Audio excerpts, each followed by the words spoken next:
Hello, everyone, and welcome to the Preschool All-Stars podcast. I'm Bethany Johnson, and I'm joined today by Shana Weldon. How are you doing today, Shana? I'm doing well. How are you? I'm doing fantastic. Thank you so much for joining us. I'm excited to hear what you got going on. First, I want to get a little backstory. What's your background and what was going on before you decided to start a preschool? All right. I spent the last 20 years in public education. I started out as an elementary teacher, taught the elementary level, taught English as a second language. I've been a literacy coach, you name it. The last position I had was early learning coordinator here in a large public school system in Metro Atlanta. So I've done that for the past 5 or 6 years. And I've always wanted to start a school, never really knew how I was going to pull it off or when the right time was going to be. And I also have 2 children. I have a 2-year-old and a 4-year-old. So this school year was the first year that my child should have been in pre-K. And so I've been, coordinating programs and making decisions around curriculum and instruction assessment, excited about my child being able to attend pre-K. And then, of course, we were still in this pandemic. I wasn't quite sure whether I was comfortable with her going to school. And I think with COVID in general, it's just caused a lot of, self-reflection. It's like things are changing. It's like, when I wanted to make a decision about what I wanted to do, I think it was kind of one of those things. It's a now or never kind of thing. Like, don't look back, just go ahead and step on out. So that's what I did. So I left my position in August and started my online preschool, started classes September 7th. Oh, awesome. Yeah, I totally agree. I think COVID has been an opportunity to kind of change the way things run. And if people take that opportunity, people have been able to do some awesome things with it. Just kind of switch. I mean, things weren't really working in education and stuff. We know they weren't really working before anyway, us elementary school teachers. We knew that there was a lot of stuff going on. And then COVID kind of flipped the whole script and gave us an opportunity to kind of make things what we wanted, if we wanted. Yeah. Awesome. How did you find joy? Facebook, of course, just kind of scrolling through and saw one of her ads. And, I just tried to check it out to see what she had to offer. And I think, she did like a free 7-day challenge. So I was a part of that initially. And then right after I finished that 7-day challenge, I actually joined Preschool All-Stars. So I joined back, I want to say October 2020. So I was almost a member for a year before I started, because at the time, I knew I wanted to do it. At least I had found somebody who had the blueprint to follow, but still wasn't quite sure whether I was going to be able to step on out. And so what I did, I joined, and then I moved forward with trying to find space to start a local preschool. Is actually what I was doing. So I looked at churches, I wrote proposals. Everybody pretty much was like, no, we're not renting right now. Maybe once the pandemic changes, we'll do something else. I had a church tell me once I submitted a proposal, they were going to start their own school. So just a lot of no's, back and forth. But I didn't give up. Yeah. So I kept going. I actually, up until, I want to say August, I had met with a principal at a charter school to see if I could rent space there. And so at the last minute, I did get approval to rent space there, but the cost was just going to be too much. And so I just decided, you know what? I had the website up, had everything. All I had to do was change the word to online. Let me just stick with joy, start online, and I haven't looked back. Oh, awesome. Okay. So I love that you didn't get discouraged. You just switched your plan. We got to be adaptable. Yes. Okay. So tell me about your preschool then. What do you have going on? What's your class schedule?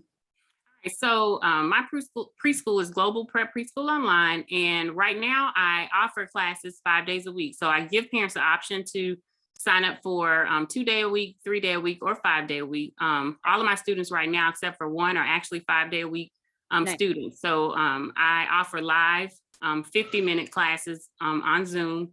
If you sign up for 3 days a week, students receive 1 day of one-on-one instruction, like once a week. And then if you sign up for 5 days a week, you get 2 one-on-one sessions per week. Oh, wow. Okay. So it's like one-on-one tutoring in addition to your already live lessons? Yes. Wow. So, because my price points are pretty high. So in order to be competitive, I wanted to make sure I could offer something different. So in addition to the live classes, you have an opportunity for your child to get one-on-one instruction. And then I also offer enrichment classes in the afternoon. So we have a virtual dance teacher. I actually have virtual soccer now. Wow. Yeah. And then we do coding and robotics through Techy Kids Club. So we do that. Nice. And then we have Spanish, of course, through Preschool All-Star. So 4 days a week, my students can come back in the afternoon for enrichment. And then once a month on Fridays, I do what's considered our preschool pal. So like our preschool play dates, we'll do that once a month on Fridays. Ooh, okay, awesome. I love what you got going on. Tell me about your price points first. Do you have, are your classes like Tuesday, Thursday? That's the twice a week kids? Yes, it is, but I don't have anybody who is a 2 day a week student. Okay. Yeah. So you have a couple 3 day, most of them come all 5 days. So the 3 day is just Monday, Wednesday, Friday? Yes. Okay. So you do that in the morning. What time do you do that? Your live class? 10 o'clock. So classes from 10 to 10:50. Okay. And are your kids local to you, or are they all across the country? Where do you have kids? Most of them are local. I have a small group of kids. I started out with 8. I think I'm down to 6 as of this month for February. But I have 2 students that were out of state, but most of them were in the Metro Atlanta area. Okay. So you have a 15-minute class 5 days a week at 10 o'clock. And then when do you fit in the one-on-one tutoring? How long are those sessions? So the one-on-one sessions are about 15, 20 minutes. You know, Okay. When I started out at the beginning of the year, I was scheduling for 15 minutes, but we know that young kids, after they've sat for 50 minutes, you know, we want to make sure they have a break and they're able to sit there. So at the beginning, it might've been about 10 minutes, you know, and now depending on my schedule, I made it expanded a little bit, but it's scheduled for 15 minutes. Okay. So after 10:50, I think I have like at 11, a child comes back and I just have them scheduled back to back, like 11:15, 11:30. So like I said, most of my kids only are 5 days a week. So they get 2 sessions. So the parents select 2 days a week between Tuesday, Wednesday, and Thursday. I use Mondays and Fridays as times for me to plan, you know, after the, 10 o'clock class. So I don't see anybody for one-on-ones Monday and Friday unless I need to make up a session. So let's say a child is absent or something happens, I do try to schedule and make that up for the families. Okay. And what do you do during those one-on-ones? Is it tailored to each kid, or are you kind of doing the same thing for each kid? And what kind of stuff are you doing with them? So no, it's tailored to each child. So in terms of an assessment, I use a literacy assessment called PALS, a phonological awareness literacy screener. Okay. So all of my students that have been here since the beginning will get that screener 3 times a year. So the students that have come, in the middle of the year or just haphazardly have pretty much had one assessment so far. So starting like the end of January, I started with the mid-year assessment for them. So I use the assessment results to basically tailor what I focus on, with my students during that time. My niche is really like a literacy rich curriculum. I do pull in math sometimes during one-on-one, but I'm heavily focused on literacy. So depending on what they need, if it's alphabet knowledge, if it's some type of specific phonological awareness skill, concepts of print, in general. So I have a lot of, the curriculum that I use is called Ready to Advance. So they have a lot of online resources. So like I'm able to, create like digital pocket charts and things like that, where I can, have the letters and move them around, or they have a lot of digital text. So I can share my screen and the students can see the words on the screen and point to them. And then if I have the program read, it highlights, the words in yellow and things like that. Oh, I like that. That's nice. I'm looking into different online curriculums for when I open mine. I'm like just pulling every time I interview someone else, I'm just pulling in ideas. I'm like, oh, okay, these are good stuff. So that's awesome. So each kid gets about 15, 20 minutes once or twice a week to work on whatever they want. So you can, market it as it's very individualized. You differentiate for each kid. I love that. I'm sure parents love that too. Do you find it difficult first of all, do you use Zoom? Are you using Zoom on your Yes, I am using Zoom. Okay. Do you find it difficult to jump off and then get them all back on at their right time? I think at the beginning of the year, of course, it's a learning process, but sometimes before I leave, I always say, before we play our goodbye song, hey, you come back at 11:30, just as a reminder, so that whoever's at home with them will remember. But I do send a weekly calendar to families. So every Sunday afternoon, I send out a weekly calendar so parents know each day what materials or resources they're going to need for class. And then, so that way they'll be prepared. Now, they're not always prepared, but at least I try any avenue that I can to remind them. I do. And then sometimes I still have to send text messages to parents like, hey, it's such and such ready to log in for their one-on-one. Yeah. But I know that, it's just a powerful tool to really to use to help kids make progress. Like I said, in my previous position, I was in my role as coordinator when the district had to transition to virtual learning, so of course, for the first time ever, we had to figure out what we were going to do. So I know from just my experience doing that in the school district, I had to come up with the schedule, we had to figure out what that curriculum was going to look like. And I know that in that schedule, like our one-on-one time was very valuable. And like, that's where we saw the most impact. So I knew that when I did it myself, I wanted to figure out a way that I could do that and make it meaningful. And I knew I could only do that with a small number of kids. So what I tried to do was I had to figure out, I'm going to have a higher price point to make it worth, me doing it. And then also the students to get the most impact. And then instead of having, a bunch of less expensive classes and then a bunch of kids and not be able, because again, I have my own child at home with me. So she's in class too. So I also have to make time to work with her, one-on-one. So I knew I didn't want to have a lot of classes so that I could still make sure that I could, attend to her. Yes, I love everything you're saying because, I have the local and I'm, trying to figure out exactly what I want my online program to look like when I open it back up. And I'm trying to figure out how I can do the least amount of, class time take away from my family with the most amount of, monetization. So I'm trying to figure out what can I offer so I can have a higher price point? Do I want it like a tiered system? And I love the thought of offering one-on-one help, because I also, I was still teaching with the district back in 2020 for the last few months when we went virtual. And that was the only time, like we had like no guidance really, except for like, put some stuff up on Google Classroom. And, so I just kind of took it upon myself to make a schedule and just do one-on-one meetings with all my kids. And that's what I pretty much did for most of the days. I put up work online, but I ended up like meeting with every kid a few times one-on-one. And it was just amazing because we never got, obviously as a teacher, you never got that. You never get the one-on-one time as a classroom teacher. Exactly. And I just thought it helped so much. And the parents were like, thank you so much for doing these one-on-ones. And so I think that adds so much value to your program. And I love that, you're like, I don't need 100 students. I just need some and have a higher price point. So what can I offer to make that price point higher? How do you work your, like the once a week dance class? How did you figure that in? How did you find that teacher? And then do you offer it through the hub? So no, I do have the hub, but I haven't gotten it set up yet. Since I started, remember I joined in 2020, so I had my website up through Wix. Me too. So, I know. So yeah, I'm about to learn the hub right now. I just emailed them. I'm like, I'm doing it. So yeah, I've been paying it. So I need to go ahead and transition over. But it's like when I joined Wix, you know how you already are paid up for like 2 years. So I just kind of like, okay, So and you're like, do I really want to start a whole new thing? Exactly. But it's time. Yep.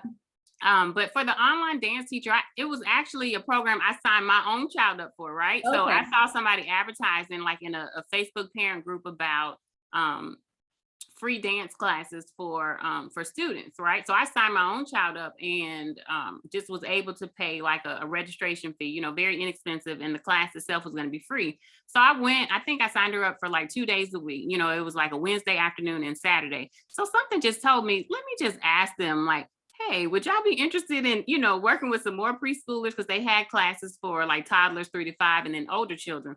Okay. So I asked the dance teacher one day and she said, well, you would need to talk to the director or whatever. So I asked, for her information. I just reached out to her and asked her, did she have could I take a few minutes of her time and just kind of see if she had anything she could offer?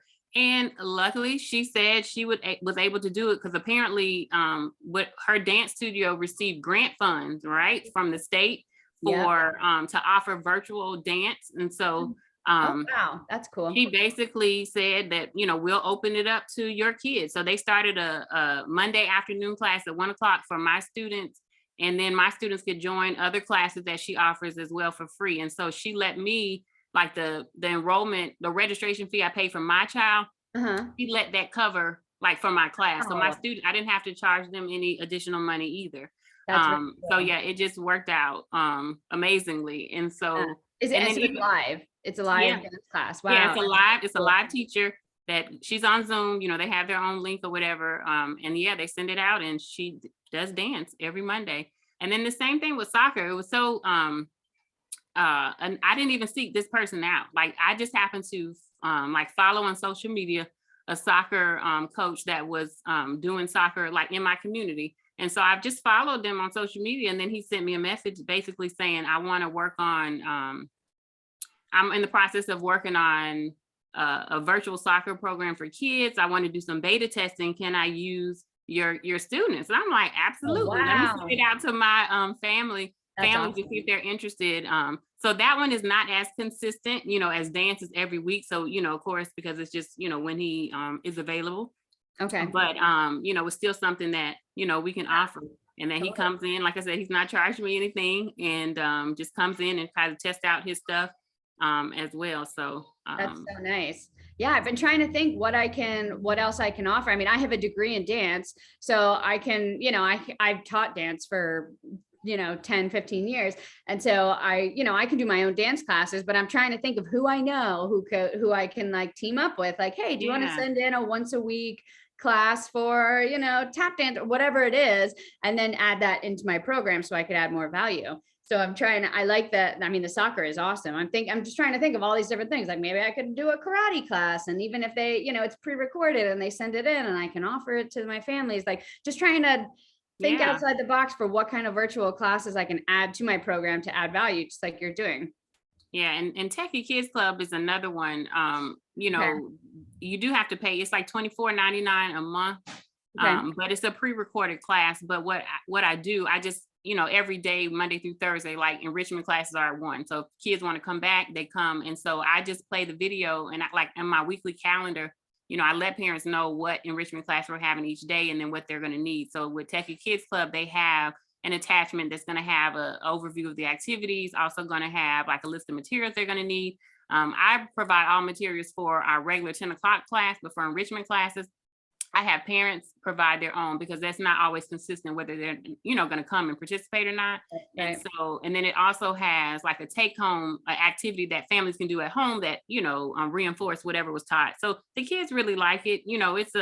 I just get on Zoom, I talk to everybody, and then I just play the video. And then sometimes I will stop, when it's time for them to make the activity, just to make sure everybody has their materials or whatever. And of course, my child is there. So I'm doing the activity with everybody. As well, but that's sharing your screen. Yeah, so they could see you in the corner, but mostly they're looking at the video, and then you're all doing it together. Yes, that's really cool. Mm-hmm. And do you think it would, if you offered like the link to the video, like, do they have the ability? They have to watch it at that time, right? Or do they have the ability to also watch it at a different time if they miss that? Like, do they get the link? Okay, via copyright, the answer is no. Okay. But I do record my classes, but you're not supposed to share the link. They are links, like they're on YouTube. Once you log in and pay, like you can see that it's a YouTube link, but according to their policy, that's a no. Okay, interesting. So that's pretty cool. What kind of stuff do they do in the Techy Kids? Like what kind of projects? So I know one time we did like a color spinner. So basically like the beginning, it's like this animated stuff. There's a teacher there. And, she's like live, she have on the lab coat and glasses, and she takes them through like little silly activities, and it may be like some animated stuff. And then at the end, like it's a 30-minute class, like the last 10 minutes of class is when they actually make something. So during the color experiment one, they were going around doing different stuff and finding that, yellow and blue makes green, and this person's over here doing this. So the activity, we had to like cut out circles and then divide the circle into fourths and like color, one fourth, one color, another color, and then stick a pencil or a straw on there and like spin it around. And like when it goes fast, you start to see how the colors change, things like that. Yeah, okay. And are the parents there doing it with them, or are they able to do it independently? Most of them are able to do independently. It just really depends on what the activity is. That's why I try to make sure parents can see, the attachment and they know. So when they need help, but some things they do need help with and some things they can do on their own. So it just kind of depends. Oh, I really like that idea of offering enrichment classes. And then you just put out the schedule. So it's not the same every week, but you put out the schedule so they know what it's going to be, and then they can choose to show up or not. Yeah, so it's pretty consistent except for soccer. So basically, if the soccer teacher says I can't come, I usually will say, are you available Tuesday or Thursday this week? Just let me know. And what I do is I'll plug in Techy Kids Club 2 days a week. So I at least offer my kids something Monday through Thursday. So usually it's Okay. Monday dance, Tuesday or Thursday will be either 1 day soccer, 1 day Techy Kids Club, or 2 days Techy Kids Club. And then Wednesday is Spanish. And Spanish, I do the same thing. I come in, I play the video, and what I've done, the way that they have it broken down in Preschool in a Box, like those 3 lessons that may be for, for that week, I do it all in 1 day because, Okay. I really only have that 30-minute time. So I'll play the song, then we'll do the activity, and then I'll play the song again. So Okay. again, I list, I have to kind of preview the activity video in advance so I can let parents know what materials they're going to need. And so I'll just, if it's a printout, I'll attach it in my calendar to say, hey, make sure you have this. And whatever other materials they'll need, they'll be listed in the calendar for Spanish. Sweet. Oh, you're giving me so many ideas.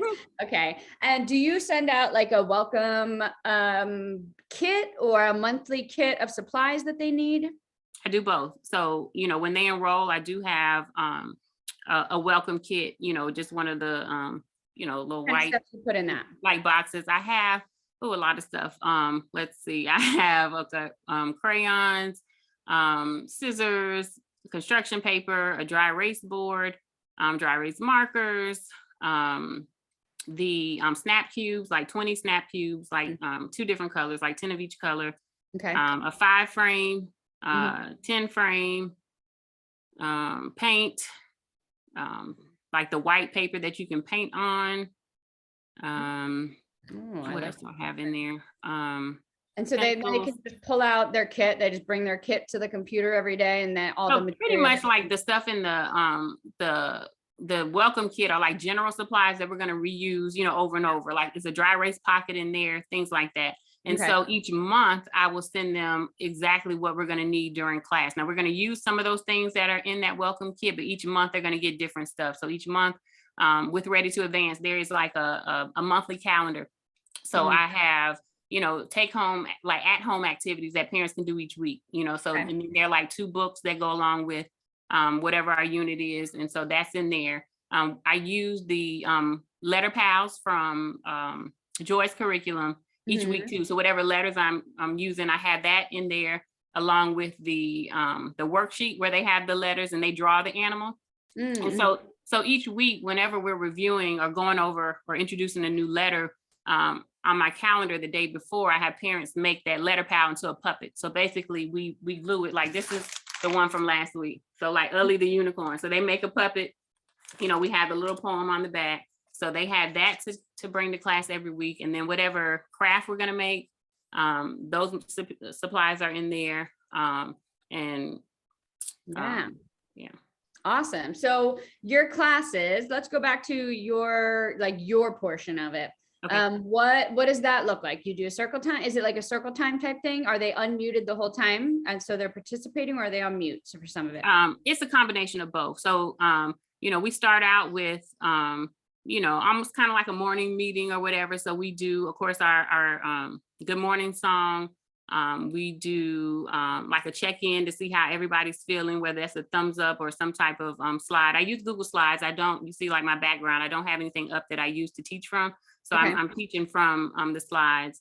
I do like a morning message slide, but it's usually like a review. It's not the morning message that we normally would do in person, face-to-face, where we're writing on, chart paper. It's basically a review of some particular skill. So it's a slide that may have, find all the letter like used from last week or something like that. So I have the children participate, like, because I'm the one who's controlling to circle it. So I may say something like, okay, I'm going to point to the letter. If it's the letter U, let me see you put a horn like a unicorn, or, if it's a turtle, let me see, move your head like a, like a turtle does if it's a T or something like that. And then kind of hover your mouse over it.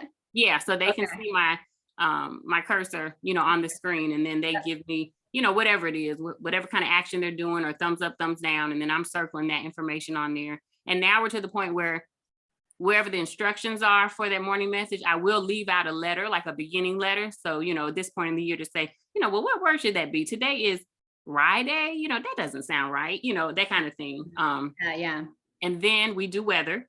So of course, I sing real quick, what's the weather? They peek out the window, they come on. And so now we're to the point where we have the weather graph. We didn't start out with that. So now we're at that point of the year where, we add the weather to our graph, we look at it, and then we make observations, tell me what you noticed about our weather graph today, that kind of thing. So that's kind of like the first part. Then we do, story time. We do some type of literacy skill, again, whether it's, alphabet knowledge, concepts of print, whatever it is, we do that.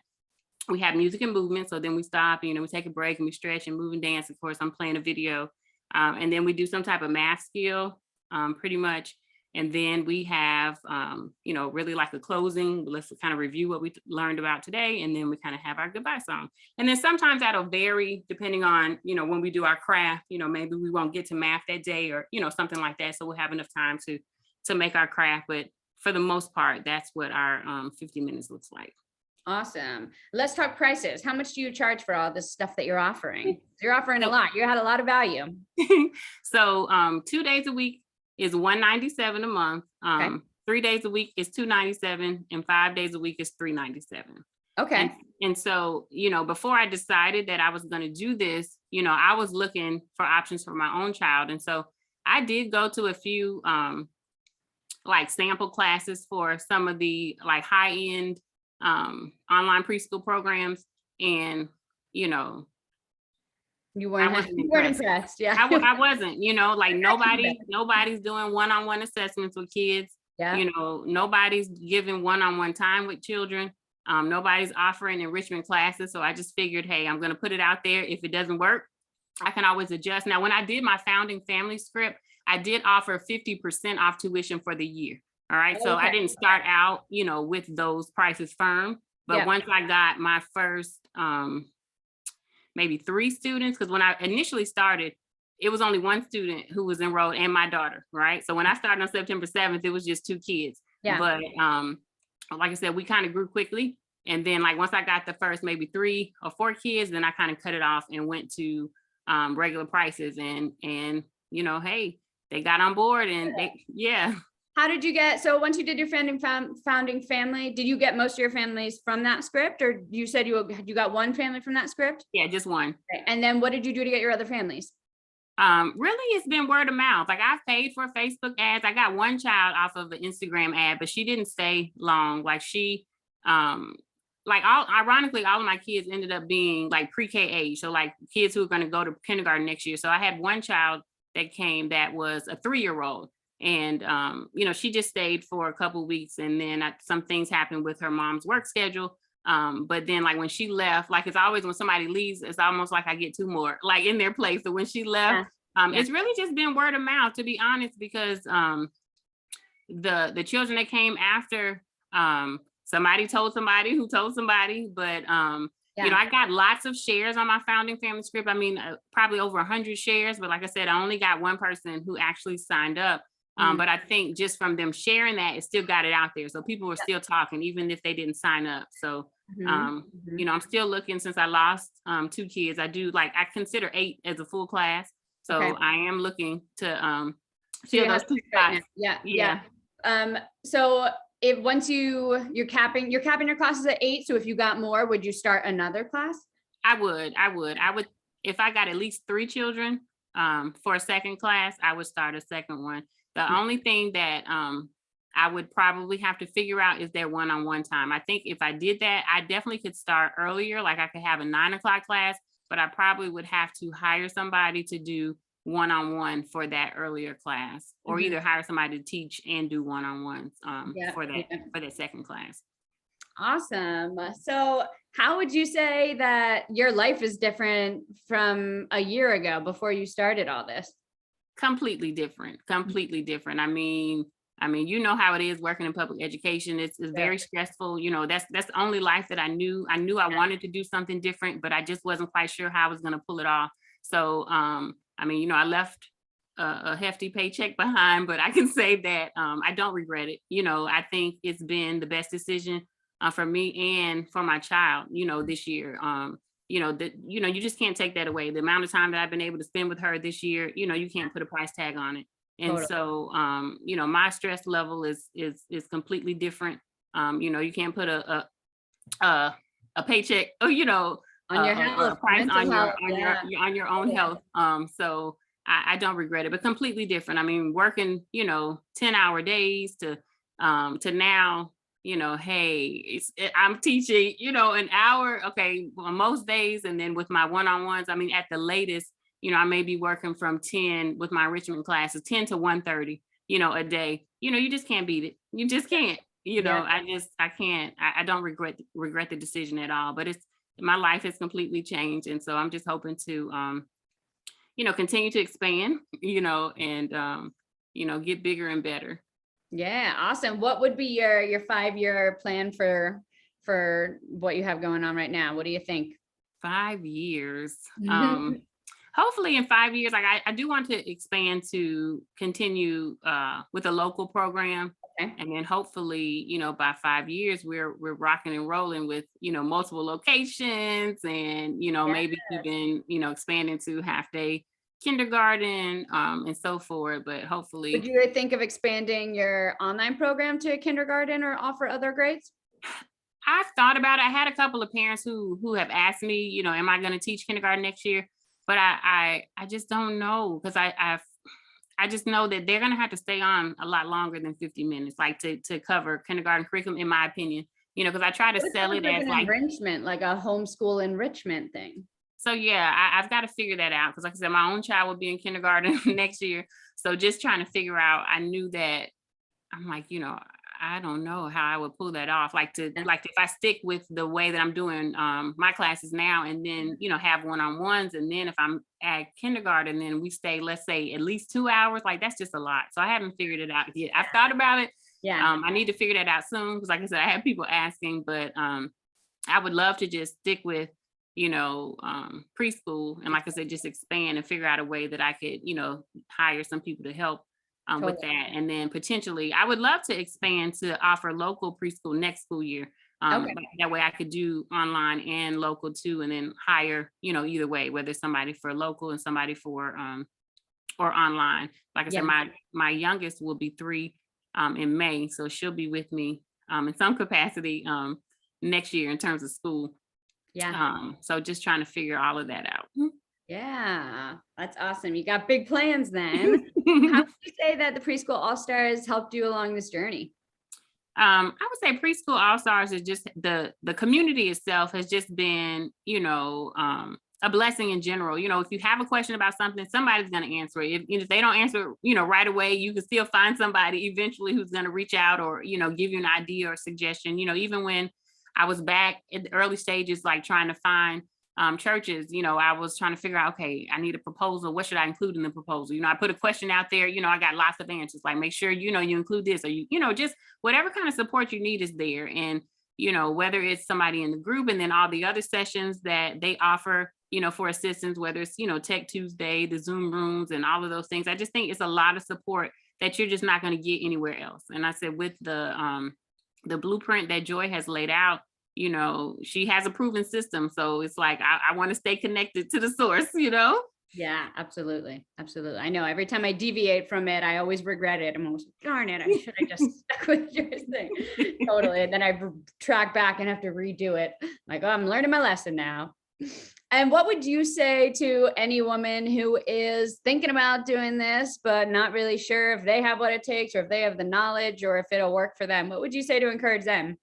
I would say, you can do it. You just have to make up your mind. You're one decision away from changing your life. Like if you don't make a decision, it's never going to happen. So at some point, Right there. you have to make up your mind whether you're in or you're in. And when you do, your life will be changed. And I mean, I'm a true testament to that, because nobody would have told me a year ago that I would have been able to leave my job, and step out like this. And I mean, things, like I said, I started in 2020 just investigating. I didn't know how I was going to do it. I didn't, but I just kept going, because even to try to have it in my house, my HOA wouldn't let me have it in the basement. I explored every avenue, and I just kept saying, I know this is what I'm supposed to do. Like, I've got to figure out how to do it. And it's just like, I just would have never thought that I would be in a position to be able to walk away, and, things just set up. Like I said, I just knew in my mind I was going to do it. I didn't know how. I just kept moving forward. And like I said, the doors will open. You just can't give up. You just got to make up your mind and just stick to it. Yes. I love that. You're one decision away from changing your life. Put that That's on a right. t-shirt. That's great. I love that. Well, thank you so much for telling us your story. You've given me a lot to think about. So I know you've given others a lot to think about too. Those programs sound really awesome. I'm definitely going to look into them. And thank you so much for sharing. I look forward to seeing where you are next year with your local preschool. We can check back in for an update episode and you can tell us what you got going on. Oh, you're more than welcome. Thank you for having me. Thank you. You have a great.